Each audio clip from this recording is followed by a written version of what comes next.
The Supreme Court of Virginia just decided to throw out the voting district map that the entirety of the state of Virginia voted on. Yeah, the people of Virginia said they specifically wanted that map, and the Supreme Court of Virginia just threw it out.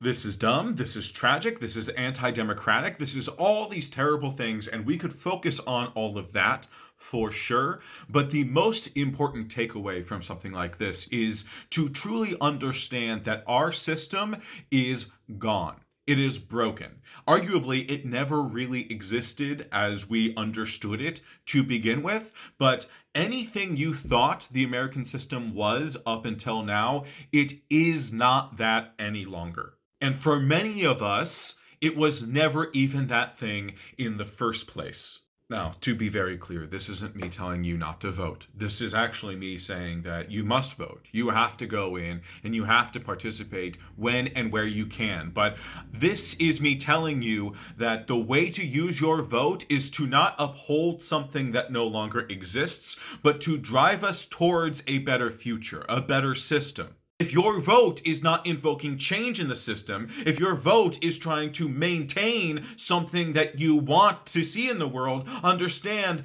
that that thing that you want to maintain isn't there. It doesn't exist. The American system was made by slavers.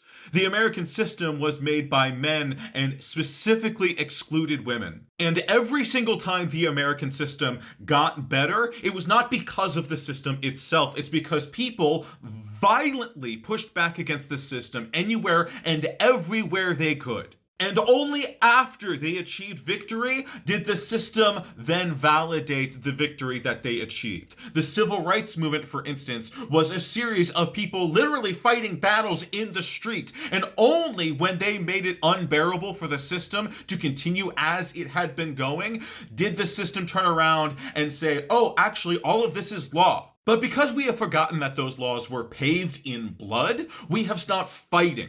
And ever since we stopped fighting, they have been rolling back those laws anywhere and everywhere they can. The descendants of the slavers who founded this country are trying to return it back to its original idea, where people who do not look like them and who do not have their wealth and resources do not get a say in how this country works. And I'm sorry, but the system, literally designed and built by the slavers, are not going to stop the modern slavers from regaining the control they once had. Which is why each and every one of us has to be prepared to use the system where it pushes justice and to buck the system where it does not. You have to be willing to ram through just laws and regulations anywhere you can and enforce them with your blood if necessary. Likewise, you have to be ready and willing to ignore unjust laws being thrust upon you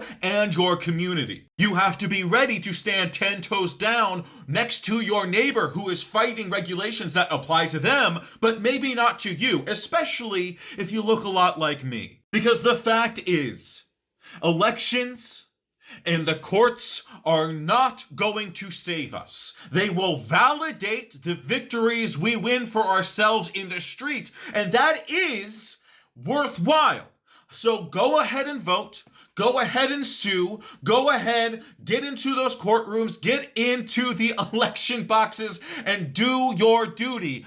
Of course, but understand that they are just the rubber stamp on the reality that we win for ourselves through the way that we live and the way that we treat each other. Laws, regulations, court decisions, those are the ways that we memorialize what we have done to come together and support each other. And if we are not doing that, then those laws and regulations are nothing but pieces of paper. They mean nothing without action behind them. Because we had the Voting Rights Act, we had Roe v. Wade, we had all of these access to our rights codified into our code of laws. They were reaffirmed by our system over and over and over again in the way that we live, in the way that we worked, in the way that we interacted. Over and over and over again, we have reaffirmed those rights and they became sacrosanct by the letter of the law. Despite that, the protections that they offered have been eroded, because guess the fuck what? It doesn't matter if you are willing to take a stand in the voting booth or take a stand in the courts. If you're not ready to take a stand in the streets,